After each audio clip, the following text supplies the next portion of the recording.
A Revolução Industrial na Inglaterra.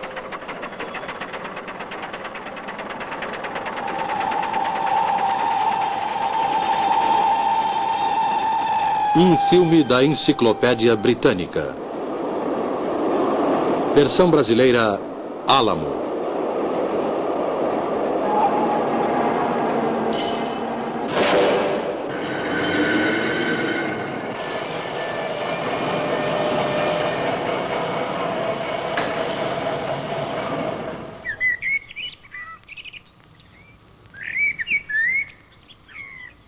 Voe com sua imaginação até a Inglaterra. Imagine a condição socioeconômica daquela nação há 200 anos. Era uma Inglaterra muito diferente da que conhecemos nos dias de hoje. Uma Inglaterra de aldeias tranquilas, de fazendas e pequenas propriedades rurais, de extensos pastos abertos e grandes florestas. Muitas regiões haviam evoluído pouco desde a Idade Média. A maior parte da população dedicava-se à lavoura ou exercia outras atividades rurais. O padrão de vida era baixo. As fazendas eram pequenas e as técnicas de cultivo eram rudimentares.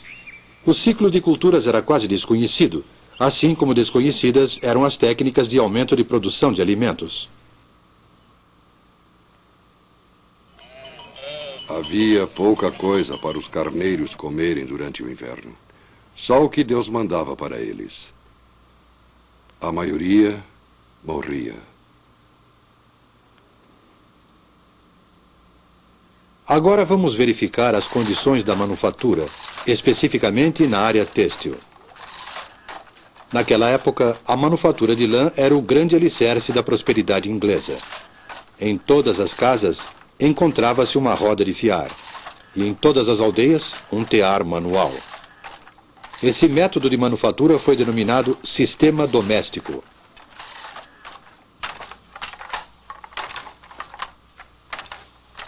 Timóteo. Sim, mestre. Venha cá. Continue esse trabalho, você consegue. Na sociedade inglesa, os mestres tecelões habitavam nas aldeias ou no campo, com todo o conforto, e levavam adiante os negócios com capital próprio. O mestre também executava o trabalho manual, e quase todo o processo de beneficiamento de lã era realizado em sua própria casa. Além do seu tear, o mestre tecelão era proprietário de uma fazenda de 1 a 6 hectares, com alimento para os porcos, aves e algumas vezes para uma vaca. Possuía um barril de cerveja de fermentação caseira, uma roupa de trabalho e outra para os domingos. Tanto os aprendizes quanto os artesãos dormiam e comiam na casa do mestre tecelão.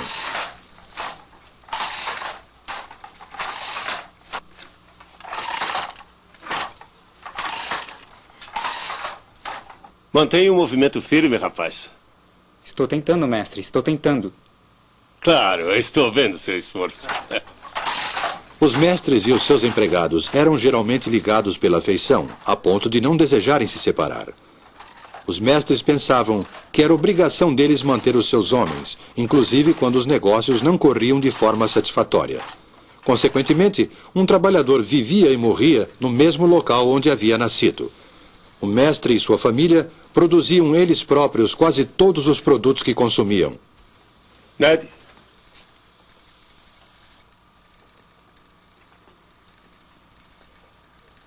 O que você acha? Ah, ele parece um campeão, não é? Eu vou fazer um casaco bem bonito. Ah, você é um menino de sorte. Agora pode ir. Ei, Ned!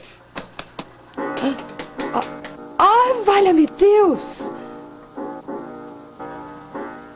Eles cultivavam na fazenda os cereais que os alimentavam, manufaturavam o tecido de lã com que se vestiam e satisfaziam as demais necessidades com o produto da venda do tecido por eles manufaturado.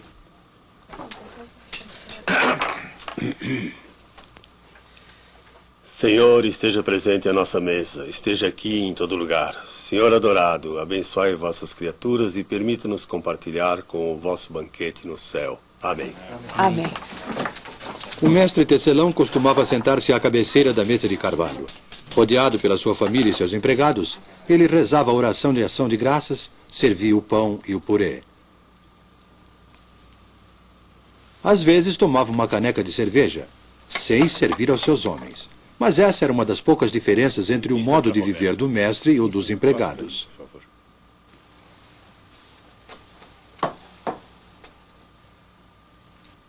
Há muito ainda para você aprender na arte da tecelagem. O pagamento é muito pouco para o aprendiz. Dinheiro não é uma coisa boa no bolso dos jovens. Na realidade, havia um aspecto muito desagradável no relacionamento entre o mestre tecelão e os trabalhadores. Existia, por exemplo, uma lei do governo proibindo aos trabalhadores de fazerem greve para reivindicar aumento salarial. Fizeram uma greve no inverno passado, mas a paralisação cessou por causa da repressão.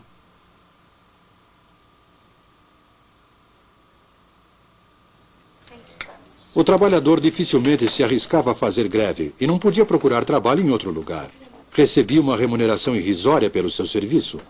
Ele ocupava, na verdade, uma posição intermediária entre escravo e homem livre, ou mais precisamente, entre servo e cidadão. Tais eram as condições na indústria têxtil inglesa há 200 anos, apresentadas neste filme de forma concisa. Essas condições variavam conforme o lugar e a época. A Inglaterra não era absolutamente o paraíso terrestre, mas a vida seguia o seu curso tranquilo, geração após geração.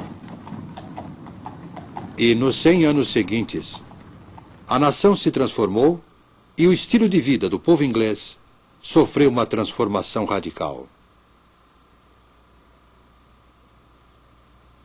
Aldeias tornaram-se vilas, vilas tornaram-se cidades, e a manufatura foi transferida das tranquilas propriedades rurais para as fábricas.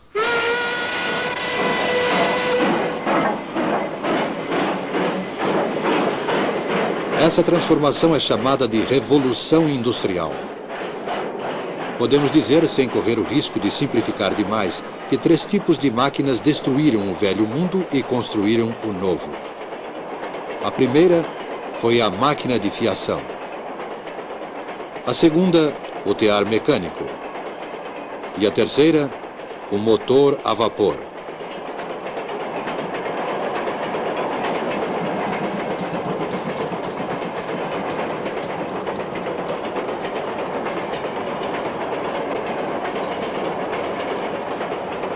A máquina de fiação, o tear mecânico e o motor a vapor. 3 instrumentos que, juntamente com outras máquinas, transformaram o mundo. Desde os tempos primitivos, o homem vem fabricando e utilizando instrumentos. O instrumento executa um trabalho pequeno, visto que os músculos do trabalhador fornecem a força e o seu cérebro a habilidade. Séculos e séculos de fabricação e de utilização de máquinas. No ano de 1765, há mais de 200 anos,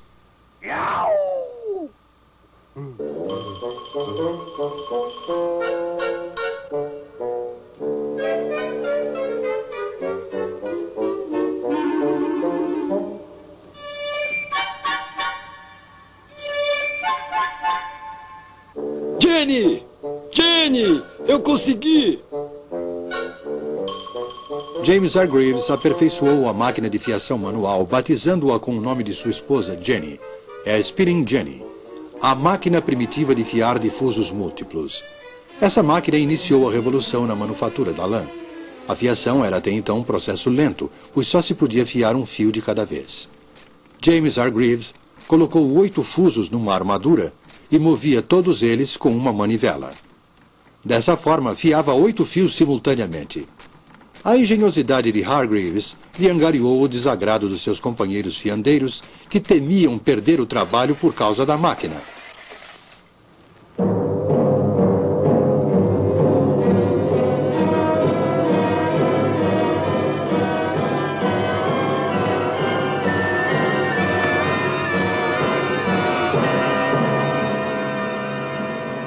Mas Hargreaves não desistiu do seu empreendimento. E logo depois desenvolveu uma outra máquina que fiava 16 fios ao mesmo tempo.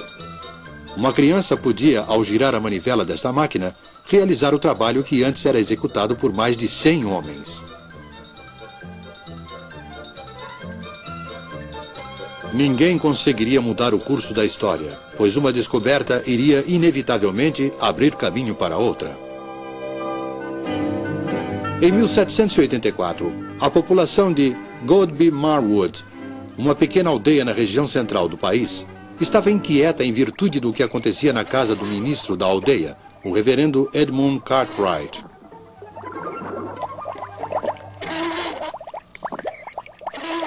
Acontecem coisas muito estranhas ali naquela casa. Parecem coisas do diabo.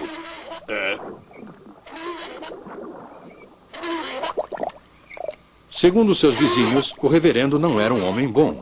Acreditavam que ele praticava bruxaria. Mas tais temores eram infundados. Cartwright havia simplesmente desenvolvido uma máquina, acelerando assim o processo de industrialização. A partir de então, a energia não era mais produzida pelos músculos dos trabalhadores, como ocorria com a máquina de fiação. A fonte da energia seria a água. A força da água corrente foi utilizada para movimentar uma máquina de tecer. Estava criado o tear mecânico. O trabalho manual na indústria têxtil foi abandonado, como foi também o velho sistema doméstico de manufatura. O tear mecânico, além de ter um preço elevado para o tecelão comum, era muito grande para ser colocado em casa. Mas, se se pudesse comprar 12 teares e instalá-los num prédio, foi dessa forma que o tear mecânico acelerou o crescimento da indústria e do sistema industrial. A partir dessa época, em lugar de trabalhar em sua própria casa, o tecelão passou a morar em um lugar e a trabalhar em outro. Embora isso seja comum hoje em dia, naquela época houve uma implacável oposição à tirania da sirene da fábrica.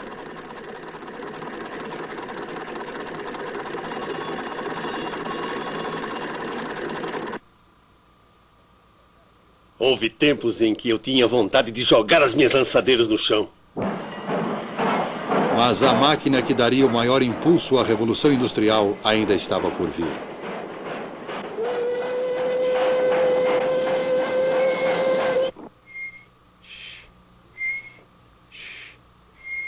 James Watt, quantas vezes já lhe disse para não perder seu tempo?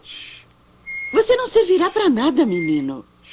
Não estou perdendo tempo, mãe. Eu estou inventando uma coisa. Inventando uma coisa? O que você está fazendo, menino? Nada demais, mãe. Ainda não tenho certeza, mas acho que é um motor a vapor. A história em torno do jovem Watt e a chaleira de sua mãe não é mais do que uma lenda. O primeiro motor a vapor foi, na verdade, desenvolvido por Thomas Newcomen em 1705 e era utilizado para retirar água das minas de carvão. Um dos motores de Newcomen foi levado para a oficina de Watt para conserto.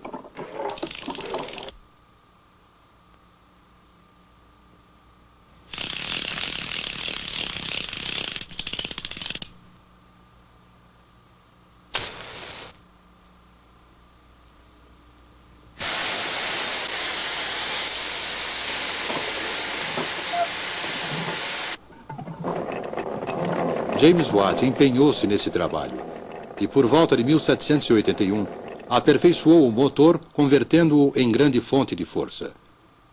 Essa era uma força barata e podia ser utilizada para dar movimento a todos os tipos de máquina.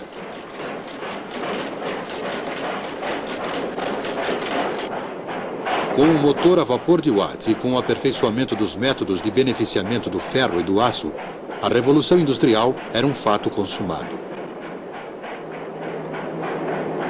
A máquina de fiação e o tear manual foram abandonados. Surgiram as grandes cidades, não de um dia para o outro, mas no curto espaço de 100 anos.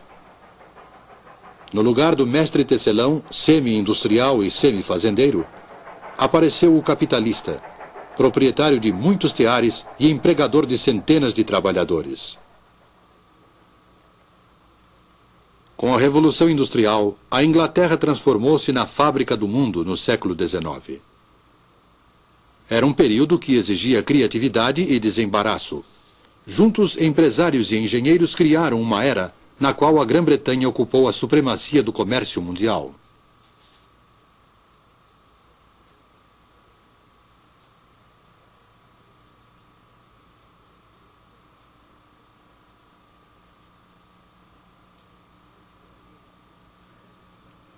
Parecia haver motivos suficientes para grande otimismo. Ser um inglês no início do século XIX significava ter acesso, se fosse um inglês rico, a todas as comodidades e prazeres que o mundo podia oferecer. E a grande massa da população? A maior parte da população caía cada vez mais na indigência e na miséria.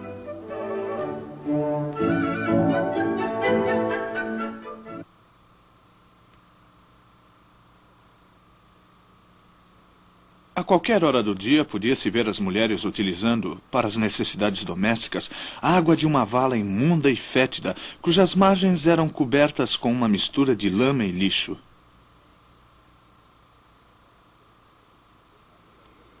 A vida do trabalhador inglês, incluindo mulheres e crianças, era uma luta miserável pela sobrevivência, tendo dois inimigos, o empregador e a máquina. Sim, senhor. Comecei a trabalhar na tecelagem quando tinha 7 anos. Meu horário de trabalho é das 5 da manhã até as 8 da noite. Conversa de escravos. Os trabalhadores do período feudal não foram tão aviltados e escravizados quanto os pobres trabalhadores do norte civilizado.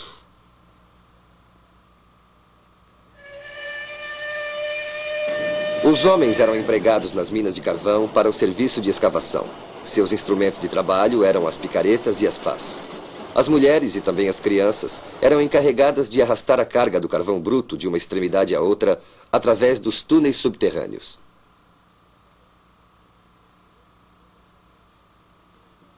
O cinto e a corrente são mais dolorosos quando trabalhamos com a família.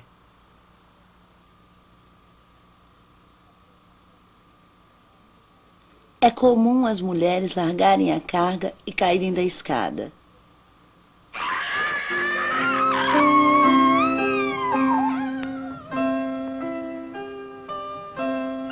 A verdade era que o novo poderio econômico inglês e a supremacia no comércio mundial sustentavam-se na exploração da mão de obra, em moradias subhumanas e na imensa miséria do proletariado.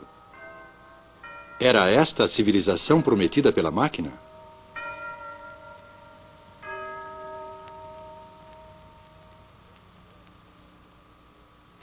Observo com prazer que a classe operária inglesa está conscientizada de sua exploração e que ela odeia aqueles que a exploram. Há uma diferença no comportamento dos trabalhadores. Alguns deles mal nos cumprimentam. Todos os projetos de reforma não poderão evitar os males terríveis que vejo se acumulando há muito tempo. Meus empregados pobres? Não os contratei de acordo com as normas do mercado? Não lhes pago, inclusive, até os centavos de seus salários? Segundo o Dr. Arnold, o problema social era dramático e a Inglaterra seria fatalmente tragada por uma revolução civil sangrenta.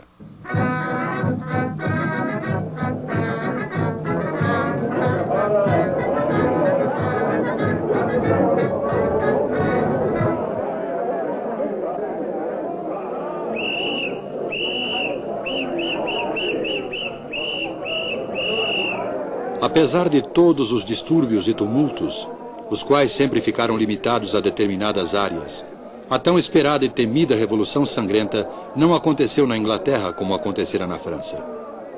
E isso por dois motivos principais. O primeiro foi a reforma.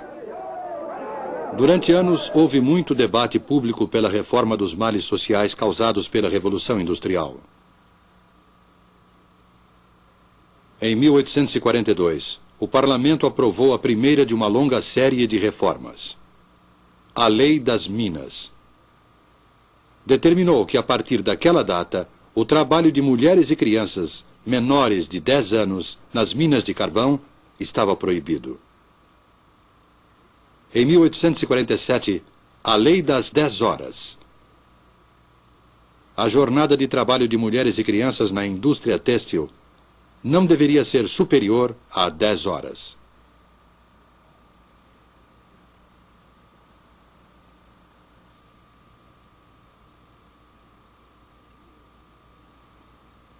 E em 1875, os sindicatos, que até aquela data tinham seus poderes de negociação limitados por lei, ganharam proteção legal. A partir de então, o operário tinha o amparo legal para se reunir com seus companheiros em defesa de melhores condições de trabalho, redução da jornada e aumento salarial. A produtividade foi o outro motivo. Assim como a reforma, ela evitou que os problemas sociais da industrialização causassem uma revolução civil. Na época do trabalho manual, antes do advento das máquinas, a produção de um sapato exigia aproximadamente 18 horas de trabalho, pois um único artesão executava todas as etapas de produção. O artesão sentia-se gratificado pelo seu talento. Mas, para sobreviver, era obrigado a trabalhar muito para compensar sua baixa produtividade, que era inevitavelmente baixa, dado que ele só podia executar uma única operação por vez. O acabamento podia ser excelente, mas o preço do sapato feito à mão era elevado e, consequentemente, poucas pessoas podiam pagá-lo.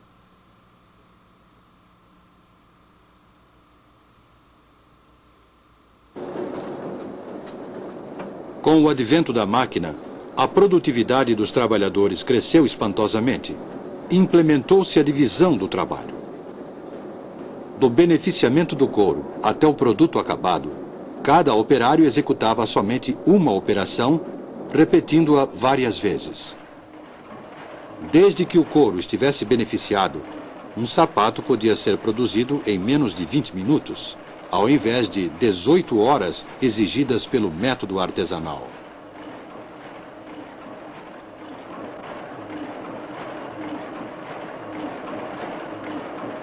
Dessa forma, cada homem produzia mais graças à máquina, e sua produtividade cresceu. As horas de trabalho em toda a indústria foram diminuídas. O salário aumentou, e os preços dos produtos baixaram.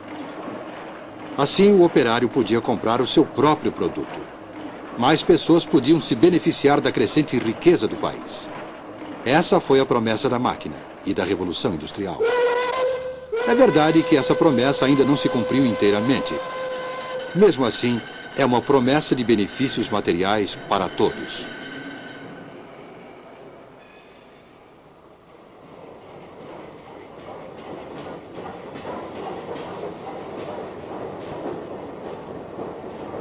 O século XIX, o século da Revolução Industrial, foi uma época de grandes realizações para a Inglaterra. Uma nação de economia agrícola, com uma grande manufatura de lã, transformou-se em uma nação industrial, de engenheiros, de minas de carvão, de empresas siderúrgicas e de fábricas.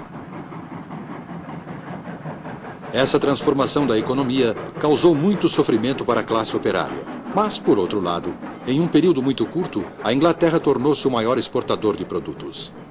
Ela era a fábrica do mundo.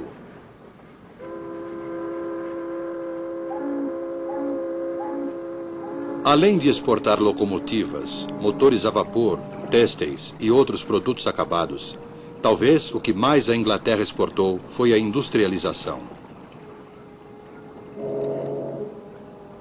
Dessa ilha separada da Europa pelo oceano, a Revolução Industrial se espalhou, levando para o mundo os grandes problemas, assim como os benefícios materiais da moderna civilização industrial.